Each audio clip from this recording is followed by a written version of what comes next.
Hoje, vamos explorar um tema fascinante que muitas vezes é pouco conhecido e discutido: a Bíblia e a história da origem do povo africano. A Bíblia é um livro sagrado que tem influenciado culturas e religiões há milênios, mas poucas pessoas sabem que ela contém informações importantes sobre a origem do povo africano. Vamos mergulhar nas Sagradas Escrituras, desvendar fatos pouco conhecidos e aprender sobre os ancestrais bíblicos dos povos negros e africanos. Antes de começarmos, não se esqueçam de deixar seu like, se inscrever no canal e compartilhar esse conteúdo para que mais pessoas possam conhecer essa fascinante história. Os povos africanos na Bíblia. Poucos se lembram de que o povo de Israel viveu por muito tempo na África enquanto escravo no Egito. As relações entre o povo de Israel bíblico com os povos da África foram muitas. A África, principalmente na região do Egito, será tida como local de refúgio. Gênesis capítulo 12, versículo 10 a 20. Jeremias capítulo 43, versículo 7. Mateus 2, versículo 13 a 15. E local de provação. Êxodo 3, versículo 7. O primeiro relato na Bíblia que se refere aos povos africanos é o fato dos filhos de Cão terem ido habitar nesta região. Gênesis 10, versículo 10 a 20. Na formação do povo de Israel, os povos africanos são representados por Efraim e Manassés, filhos de José com a egípcia, Gênesis 41, Sinqueta 52. Após o êxodo, Moisés casou-se com uma etíope, o que gerou repulsa de Míriam e Arão. Tudo leva a crer que Míriam se revoltou com este casamento de seu irmão, não por sua esposa ser de outra tribo, mas sim pela sua cor de pele, tanto que Deus colocou um castigo sobre Míriam, lepra. Míriam literalmente sentiu na pele o que era ser desprezada por ter uma cor diferente dos demais. No Novo Testamento, vemos a importância dada por Deus para a evangelização dos povos africanos.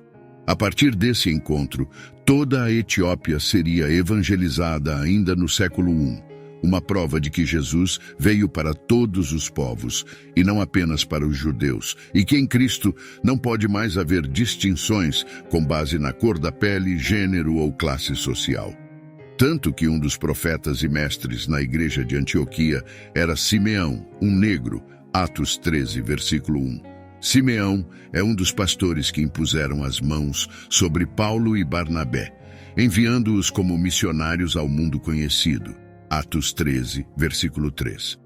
Paulo ainda citou a mãe de Rufo, que era uma mãe espiritual para ele, Romanos. Nestas poucas citações bíblicas, vemos o papel de destaque dos povos africanos, participando da formação do povo de Israel, estando presentes no Êxodo, no estabelecimento do povo em Canaã, no período dos reis, na crucificação de Jesus, no início da evangelização e, finalmente, na formação da igreja cristã. Passamos assim a destacar as 4 fases que marcaram o povo africano nas escrituras bíblicas. Primeira fase: a linhagem de Cão e a conexão com a África. Vamos iniciar nosso mergulho nas páginas bíblicas com a linhagem de Cão, um dos 3 filhos de Noé. A Bíblia o associa como o ancestral dos povos africanos e negros. Seu nome é frequentemente associado à África, e essa conexão é reforçada em antigas tradições rabínicas e histórias do povo judeu. Ao explorar o livro de Gênesis, encontramos informações sobre os filhos de Cão, como Cuxi e Canaã, que deram origem a várias nações africanas e povos do norte da África, incluindo os antigos egípcios. Segunda fase. Um ponto importante a ser abordado é a maldição de Cão, descrita no livro de Gênesis. Entretanto, é fundamental esclarecer que essa maldição não recaiu sobre os povos africanos como um todo, mas sim sobre Canaã, o filho rebelde de Cão que habitava a região do Oriente Médio. Essa interpretação errônea, ao longo da história, gerou conceitos equivocados sobre a relação entre a maldição e os povos africanos, resultando em preconceitos e discriminação. Terceira fase. Os descendentes de Cão na Bíblia e sua importância. Vamos explorar as informações presentes na Bíblia sobre os descendentes de Cão, como o povo de Cuxi, Núbia, cujas terras correspondem a regiões atuais do Sudão e Etiópia. Além disso, encontramos referências a povos nativos da antiga Babilônia e Suméria, bem como os filisteus. Essas narrativas são fundamentais para entender a rica diversidade e influência cultural dos povos africanos ao longo da história. Quarta fase: o significado do termo Cush e Misraim na Bíblia. Exploraremos o significado do termo Cush na Bíblia, que está associado à Etiópia e Sudão, e tem como significado literal Etiópia ou negro. Da mesma forma, Misraim representa os antigos egípcios e outros povos do norte da África. É fascinante notar como essas designações têm influenciado a forma como esses povos são percebidos ao longo dos séculos. Vale ressaltar que o Egito é um país africano, terra do Nilo e das pirâmides, o mais antigo reino de que se tem registro, e Israel, terra das origens da Bíblia, teve sempre um olhar atento a este poderoso vizinho. Portanto, é possível dizermos que houve por muito tempo uma intensa comunicação entre Egito, África e Israel. Você se lembra que por muito tempo muitas nações cristãs também justificaram a escravidão do povo africano a partir do texto bíblico de Gênesis? Os filhos de Noé que saíram da arca foram estes: Sem, Cão e Jafé. Cão é o pai de Canaã, falando de maneira geral. Os descendentes de Jafé, 10, versículo 2 a 5, são todos os povos que podem ser chamados no critério linguístico indo-europeu, incluindo os da Ásia Menor e das ilhas mediterrâneas. Os descendentes de Cão, 10, versículo 6 a 20, são os referidos como raças amíticas do norte da África, incluindo o Egito e a Etiópia. Incluía-se Canaã entre estes, porque nessa altura estava pelo menos nominalmente sob a lei egípcia. Os descendentes de Sem são todos os povos semitas, com exceção dos cananeus. São eles os antepassados dos hebreus. A maldição que recai sobre Cão, identificado como as nações dos povos africanos, os teria tornado inferiores. Você se lembra que Moisés foi iniciado em toda a ciência egípcia na África e era poderoso em palavras e obras. Você se lembra que na África costumava-se associar certas ocupações e ofícios a clãs e tribos particulares que nele se aperfeiçoavam. Encontramos na Bíblia muitas passagens como esta. Lameque teve 2 mulheres, uma chamava-se Ada e o nome da outra era Zilá. Ada deu à luz Jabal, que foi o pai de quantos habitavam em tendas e conduziam rebanhos.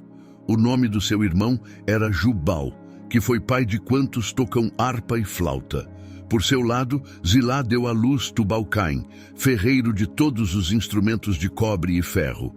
Você se lembra que o Salmo, capítulo 149, versículo 3 diz: Louvem o seu nome com danças, com tamborim e harpa façam música em sua honra. Você se lembra que Jesus provavelmente viveu um tempo de sua infância na África.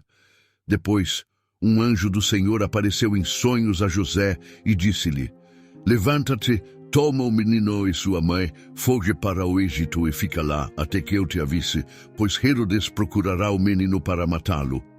Você se lembra que Simão Cirineu, que ajudou Jesus a carregar a cruz, era um africano de Cirene, atualmente Trípoli, no país da Líbia, na África, e que ele tinha 2 filhos, Alexandre e Rufo, íntimos de São Paulo. Saudade este, eleito do Senhor, e sua mãe, que é também minha. Você se lembra que a África teve os primeiros cristãos já no 1º século, como nos conta o livro dos Atos, no seu capítulo 8, versículo 26, quando narra o encontro de Felipe com um alto funcionário da rainha Candace, da Etiópia, o eunuco, que era alguém que já sabia ler um texto como poucos. Mentalmente, através desta jornada pela Bíblia, podemos descobrir fatos surpreendentes sobre a história da origem do povo africano. A importância de compreender o contexto e a interpretação correta das Escrituras é crucial para evitar estereótipos e preconceitos infundados. A Bíblia nos mostra a diversidade e a riqueza da história africana, evidenciando que os povos africanos têm contribuído significativamente para a formação da civilização e da cultura global. Ao compartilharmos esse conhecimento, esperamos promover o respeito, a tolerância e a valorização da herança cultural dos povos africanos. Agradecemos a todos que nos acompanharam nesta jornada. Não se esqueçam de deixar seus comentários, compartilhar o vídeo e se inscrever no canal para mais conteúdos enriquecedores. Até a próxima!